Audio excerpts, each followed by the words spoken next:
Je vous remercie. La parole est maintenant à Madame Joëlle Mélin pour le groupe Rassemblement national.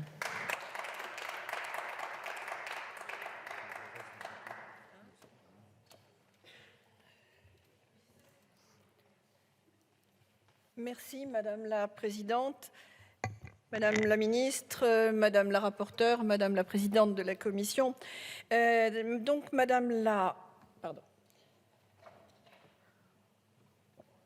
Madame la Rapportrice, avec votre texte présenté aujourd'hui, vous faites des propositions de lutte contre les déserts médicaux liés à la pénurie totalement artificielle de médecins généralistes, en donnant un libre accès et la primo-prescription à 3 catégories de paramédicaux, les infirmières de pratique avancée, les masseurs kinésithérapeutes et les orthophonistes. Les Français nous disent « pourquoi pas ?» si cela raccourcit les délais de prise en charge en court-circuitant les prescriptions d'un généraliste.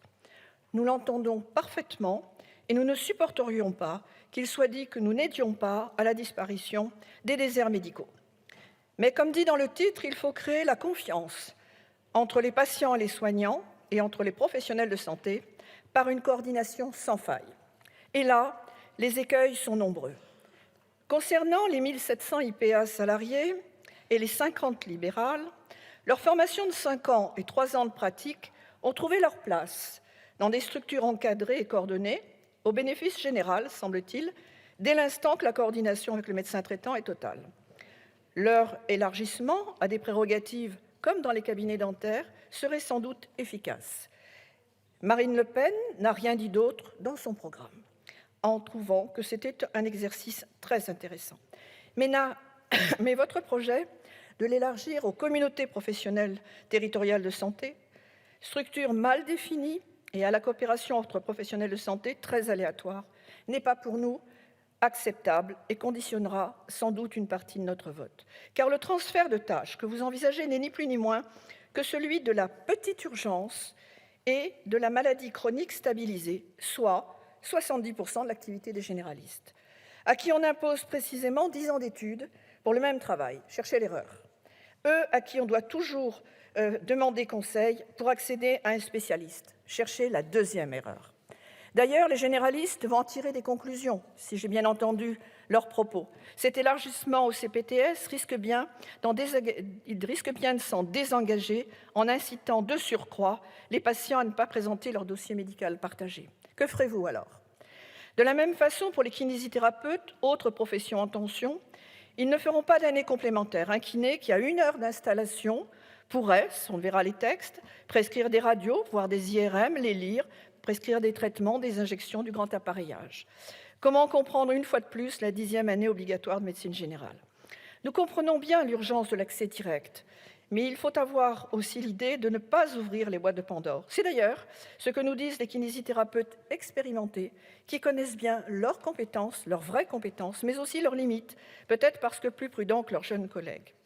Concernant les orthophonistes, ô combien précieuses dans l'implosion de l'apprentissage de nos enfants, elles sont très souvent directement sollicitées par les enseignants et les familles. Les plus anciennes nous disent que des bilans considérés comme normaux aujourd'hui étaient considérés comme pathologiques il y a 10 ans. Pathologiques car il en va du développement neurocognitif, sensitivo-moteur et psycho-affectif des enfants. Selon nous, un avis d'un médecin généraliste, voire appuyé par l'avis d'un neuropédiatre, serait nécessaire. Enfin, concernant les assistants dentaires, le transfert de tâches n'est guère que la confirmation d'un état de fait. L'unité de temps et de lieu d'un cabinet dentaire induit une coordination fructueuse. C'est la demande des deux parties. Évidemment, nous y accéderons. Ceci dit, vous l'avez avoué vous-même, Madame la rapporteure, et pour aller plus au fond, cette PPL n'est qu'une étape. Vous envisagez déjà l'ouverture à tous les paramédicaux, podologues, psychomotriciens et autres. C'est donc la balkanisation de la médecine générale par un transfert total de tâches dans un modèle totalement inadapté, celui des grands Nord canadiens et de sa faible médicalisation.